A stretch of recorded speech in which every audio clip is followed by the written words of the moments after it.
Chapitre 1er. La providence pour établir le fondement de la restauration. Section 1. La providence de la restauration dans la famille d'Adam. Même si la chute était imputable à l'échec humain, Dieu s'est senti responsable de sauver l'humanité déchue. Aussi a-t-il immédiatement commencé sa providence pour restaurer les êtres humains déchus en voulant faire établir le fondement pour le Messie par la famille d'Adam. Sa parenté de sang avec Satan plaçait Adam dans une position médiane, en relation à la fois avec Dieu et avec Satan. Pour qu'une personne déchue qui se trouve en position médiane soit purifiée, vienne du côté de Dieu et établisse le fondement pour le Messie, il faut qu'elle remplisse une condition d'indemnité. Par conséquent, pour que la providence de la restauration puisse s'accomplir dans la famille d'Adam, les membres de cette famille devaient établir certaines conditions d'indemnité pour restaurer le fondement de foi et le fondement de substance. Le fondement pour le Messie aurait été réalisé grâce à ces deux fondements et alors le Messie aurait pu venir dans la famille d'Adam. 1.1. Le fondement de foi. Pour restaurer par l'indemnité le fondement de foi, les êtres humains déchus doivent offrir un objet conditionnel. À cause de son incrédulité, Adam perdit la parole de Dieu qui lui avait été donnée pour remplir la condition nécessaire à l'établissement du fondement de foi. Il échouait dans une position qui ne lui permettait plus de recevoir cette parole directement. Par conséquent, pour restaurer le fondement de foi, Adam aurait dû offrir avec foi, d'une manière acceptable par Dieu, un objet conditionnel qui se serait substitué à la parole de Dieu. Dans la famille d'Adam, cet objet était une offrande. Pour restaurer le fondement de foi, il est nécessaire qu'il y ait aussi une figure centrale. On s'attendrait à voir Adam être la figure centrale dans sa propre famille. Adam aurait dû, semble-t-il, présenter une offrande, et le fait qu'il y parvienne, ou non, d'une façon acceptable, aurait fait de sa tentative d'établir le fondement de foi un succès ou un échec. Or, dans le récit biblique, on ne voit nulle part Adam présenter une offrande. En fait, ce sont ses fils, Caïn et Abel, qui en ont offert chacun une. Quelle en est la raison ? Selon le principe de la création, l'être humain est créé pour ne servir qu'un seul maître. Dieu ne peut mener sa providence selon le principe avec quelqu'un qui sert deux maîtres. Si Dieu avait accepté Adam et son offrande, Satan aurait utilisé ses liens de sang avec Adam comme condition pour réclamer des droits sur Adam et son offrande. Dans ce cas, Adam se serait trouvé dans une situation contraire au principe, celle d'avoir à servir deux maîtres, Dieu et Satan. Puisque Dieu ne pouvait mener une telle providence à l'encontre du principe, il entreprit de diviser symboliquement Adam, qui incarnait à la fois le bien et le mal, en deux entités, l'une représentant le bien et l'autre représentant le mal. Une disposition conforme au principe. Voilà pourquoi Dieu donna à Adam deux fils, représentant respectivement le bien et le mal, et les plaça dans des positions où chacun n'était en relation qu'avec un seul maître, Dieu ou Satan. Après avoir établi ces règles, Dieu fit présenter des offrandes séparément à chacun des deux fils. Caïn et Abel étaient tous deux fils d'Adam. Lequel des deux allait représenter le bien et être en relation avec Dieu, et lequel allait représenter le mal et être lié à Satan. Caïn et Abel étaient l'un comme l'autre le fruit de la chute d'Ève. Leur position relative fut donc déterminée selon le cours de celle-ci. La chute entraîna Ève à consommer deux relations d'amour illicites et distinctes. La première fut la chute spirituelle, par sa relation d'amour avec l'archange. La seconde fut la chute physique, par sa relation d'amour avec Adam. Certes, il s'agissait dans l'un et l'autre cas d'actes déchus. Entre les deux pourtant, le second acte d'amour était plus proche du principe et plus pardonnable que le premier. Ce qui motiva Ève à commettre son premier acte déchu fut son désir excessif de goûter ce qu'il n'était pas encore temps pour elle de connaître, et aussi le désir que ses yeux s'ouvrent pour être comme Dieu. Ce désir l'amena à consommer un rapport sexuel hors principe avec l'archange. En comparaison, le second acte déchu d'Ève avait pour motivation son désir sincère de revenir dans le sein de Dieu, après avoir compris que sa première relation déchue avait été illicite. Ce désir l'amena à consommer un rapport sexuel avec Adam, l'époux qui lui était destiné en accord avec le principe, même s'il est vrai que Dieu ne le permettait pas encore. Caïn et Abel étaient tous deux les fruits de l'amour illicite d'Ève. Dieu fit une distinction entre eux en fonction des deux actes d'amour illicite d'Ève et les plaça en conséquence dans deux positions opposées. En d'autres termes, puisque Caïn était le premier fruit de l'amour d'Ève et le symbole du premier acte d'amour déchu d'Ève avec l'archange, il fut choisi pour représenter le mal. Aussi se trouvait-il dans une position qui le reliait à Satan. Puisque Abel était le deuxième fruit de l'amour d'Ève et le symbole du deuxième acte d'amour déchu d'Ève avec Adam, il fut choisi pour représenter le bien. C'est pourquoi il était dans une position qui le reliait à Dieu. De son côté, Satan avait pris le contrôle de la création que Dieu avait réalisée selon le principe, et il avait établi un monde hors principe, n'ayant que l'apparence extérieure de l'univers que Dieu projetait. Dans le monde originel fondé sur le principe, Dieu entendait élever le fils aîné et le faire hériter du droit d'aînesse. C'est pourquoi Satan éprouvait un plus grand attachement pour l'aîné que pour le cadet. Ayant déjà réclamé l'univers, Satan disputa à Dieu l'aîné, Caïn, qui avait plus de valeur pour lui. Puisque Satan avait un attachement plus fort pour Caïn, Dieu choisit d'être en relation avec Abel. La Bible témoigne de discrimination entre le fils aîné et le fils cadet. Par exemple, Dieu dit à Caïn : « Mais si tu n'es pas bien disposé, le péché n'est-il pas à la porte ? Une bête tapie qui te convoite ? Pourras-tu la dominer ?» Nous pouvons comprendre par là que Caïn avait une base pour être en relation avec Satan. Quand les Israélites étaient sur le point de quitter l'Égypte, Dieu frappa tous les premiers-nés des Égyptiens et même tous les premiers-nés de leur bétail, parce que les Égyptiens, comme vassaux de Satan, se trouvaient dans la position de Caïn. Quand les Israélites retournèrent en Canaan, seuls les Lévites, qui étaient en position du fils cadet Abel, eurent le droit de porter l'arche de l'Alliance. Il est écrit que Dieu aimait le deuxième fils, Jacob, et haïssait le premier fils, Ésaü, alors qu'ils étaient encore dans le sein maternel. Ce qui les plaçait dans la position de Caïn, ou bien dans celle d'Abel, était uniquement l'ordre dans lequel ils allaient naître. Alors que Jacob était en train de bénir ses deux petits-fils, Éphraïm et Manassé, il croisa ses mains, puis étendit sa main droite et la posa sur la tête d'Éphraïm, le deuxième fils en position d'Abel, pour lui donner la première et la plus grande bénédiction. C'est en fonction de ce principe que Dieu plaça Caïn et Abel dans une position où chacun pouvait être en relation avec un seul maître pour présenter une offrande. Quand Caïn et Abel présentèrent chacun leur offrande, Yahvé agréa Abel et son offrande, mais il n'agréa pas Caïn et son offrande.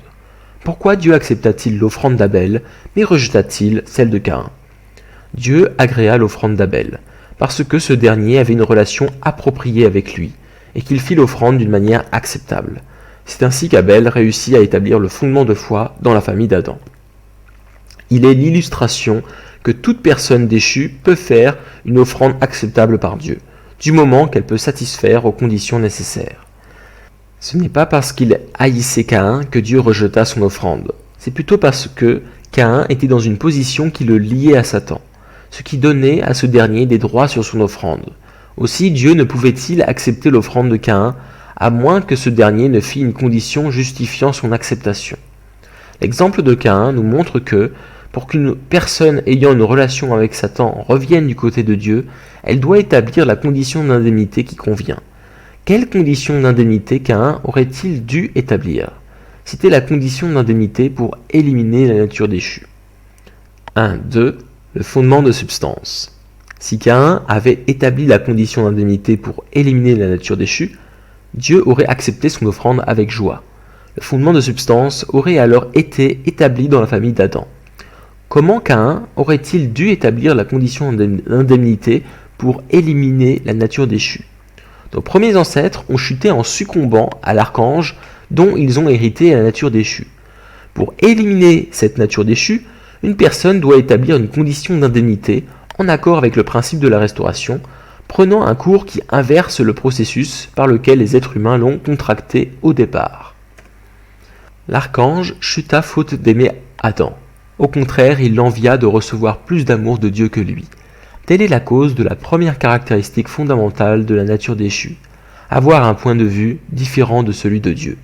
Pour éliminer cette caractéristique, Caïn, qui avait la position de l'archange, aurait dû adopter le point de vue de Dieu en aimant Abel, qui avait la position d'Adam.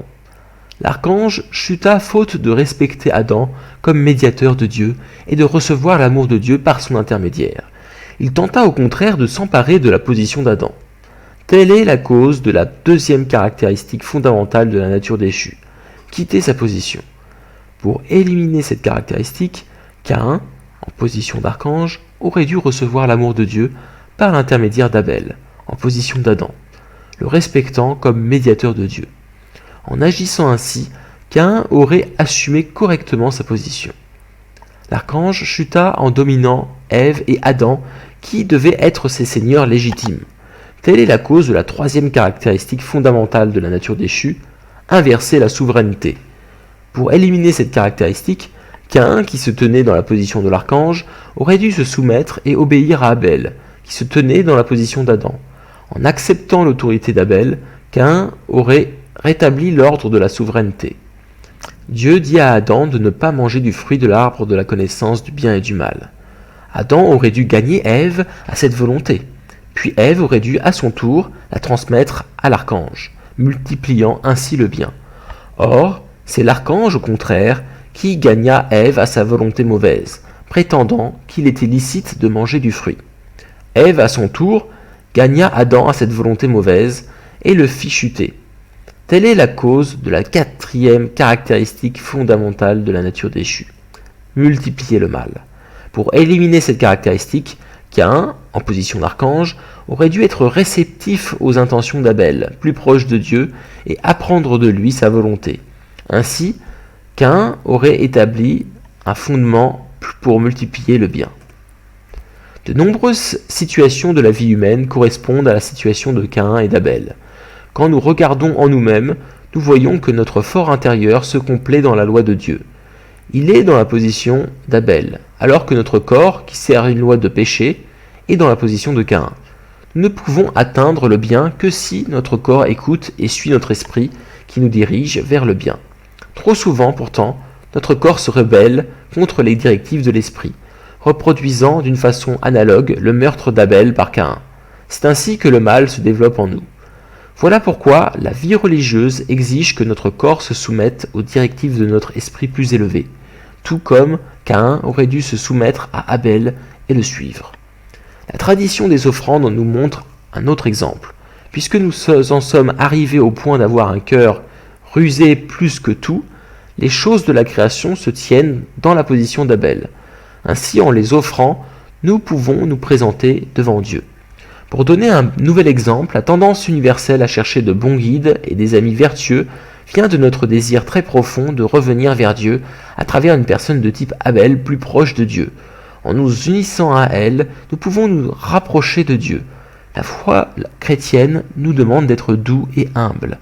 Par ce mode de vie, nous pouvons rencontrer notre guide de type Abel et nous assurer ainsi un chemin pour revenir vers Dieu. À tous les niveaux des rapports sociaux, que ce soit entre individus ou entre familles, ou au niveau des communautés, des sociétés, des nations et du monde, nous constatons qu'un parti est dans le rôle d'Abel et l'autre dans le rôle de Caïn. Pour pouvoir restaurer la société à tous les niveaux jusqu'à la situation originellement prévue par Dieu, ceux qui se trouvent en position de Caïn devraient respecter ceux qui sont en position d'Abel et leur obéir. Jésus vint en ce monde comme la personne de type Abel, à qui toute l'humanité aurait dû se soumettre et qu'elle aurait dû suivre. C'est pour cela qu'il disait « Nul ne vient au Père sinon par moi ».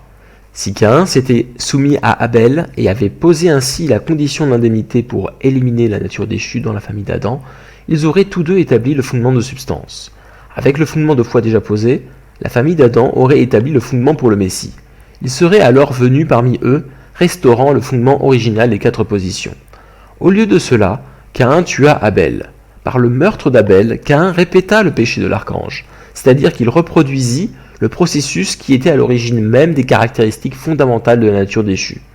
La famille d'Adam ne réussit donc pas à poser le fondement de substance, par conséquent la providence de la restauration ne put s'accomplir dans la famille d'Adam. 1.3. Le fondement pour le Messie dans la famille d'Adam. Le fondement pour le Messie s'établit en restaurant d'abord par l'indemnité le fondement de foi, puis en réalisant le fondement de substance. En matière d'offrande requise, le fondement de foi est restauré quand on fait une offrande symbolique acceptable et le fondement de substance l'est quand on fait une offrande substantielle acceptable.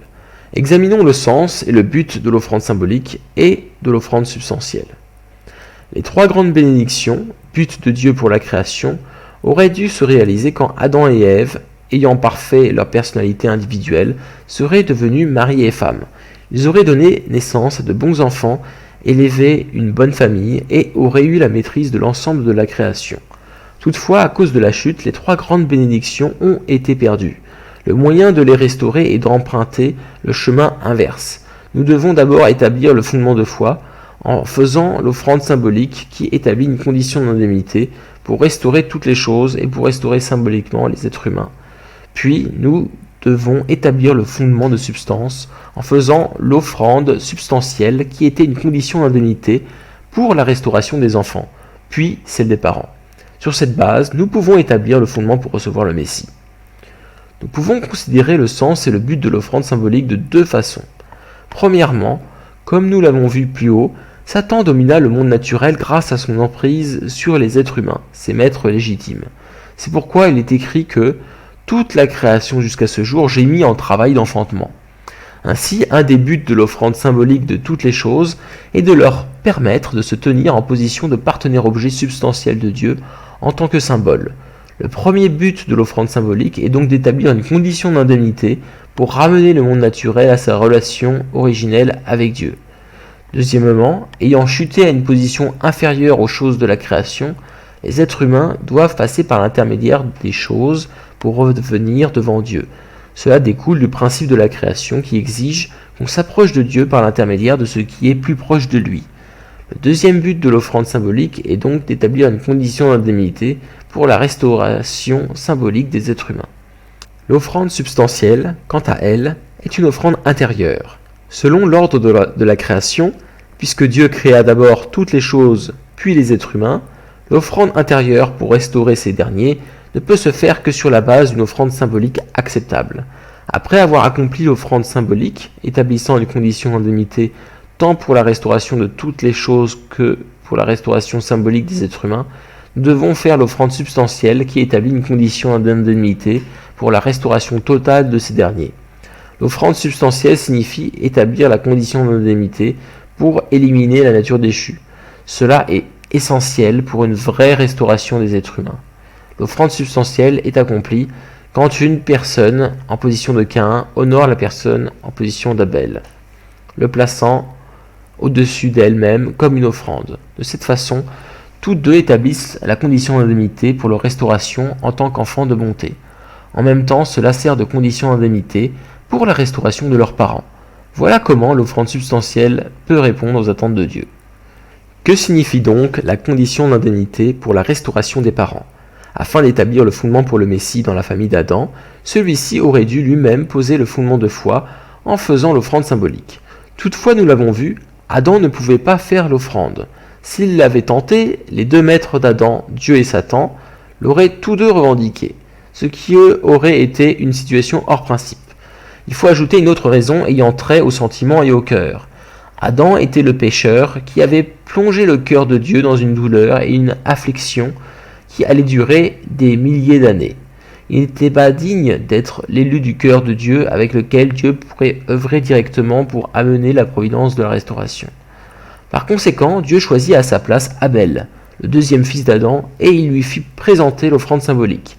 Ce dernier établit les conditions d'indemnité pour la restauration de toutes les choses et la restauration symbolique des êtres humains. Si Caïn et Abel avaient posé la condition d'indemnité pour la restauration des enfants en faisant une offrande substantielle acceptable, leur père Adam aurait eu sa part dans la victoire du fondement de substance. Ainsi, la famille d'Adam aurait-elle établi le fondement pour le Messie. Avant que l'offrande substantielle ne puisse être faite, la figure centrale de l'offrande, la personne offerte, doit être choisie. Dieu fit présenter l'offrande symbolique par Abel pour deux raisons. Premièrement, pour lui faire établir le fondement de foi à la place d'Adam. Deuxièmement, pour le qualifier comme la figure centrale de l'offrande substantielle. Caïn était celui à qui incombait la condition d'indemnité pour éliminer la nature déchue.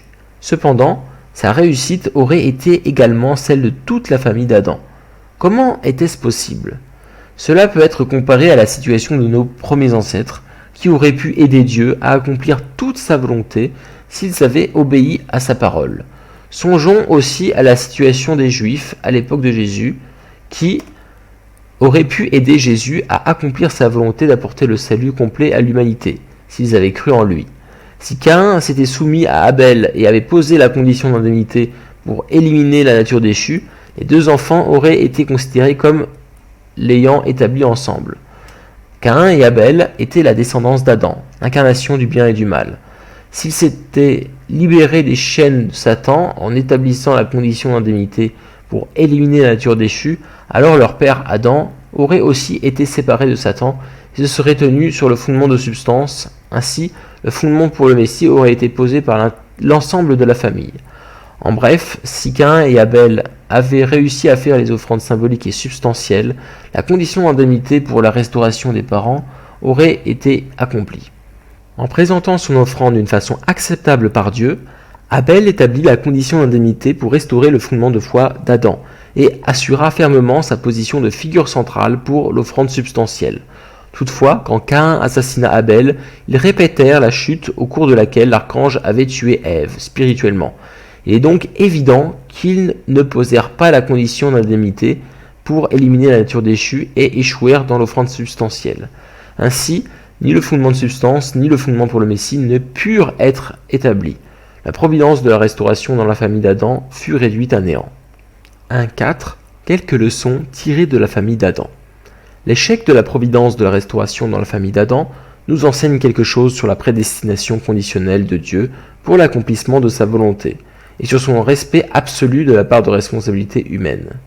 Dès le début de la création, Dieu a prédestiné que sa volonté se réaliserait sur le fondement de l'accomplissement à la fois de la responsabilité de Dieu et de celle de l'être humain. Dieu n'a pu instruire Caïn et Abel sur la façon de faire correctement leurs offrandes, car c'était leur responsabilité que Caïn présente son offrande avec l'aide d'Abel. Deuxièmement, malgré le meurtre d'Abel par Caïn, Dieu a commencé une nouvelle étape de sa providence en mettant Seth à la place d'Abel. Cela nous montre que Dieu prédestine de façon absolue la réalisation de sa volonté, même si sa prédestination concernant les individus particuliers est conditionnelle.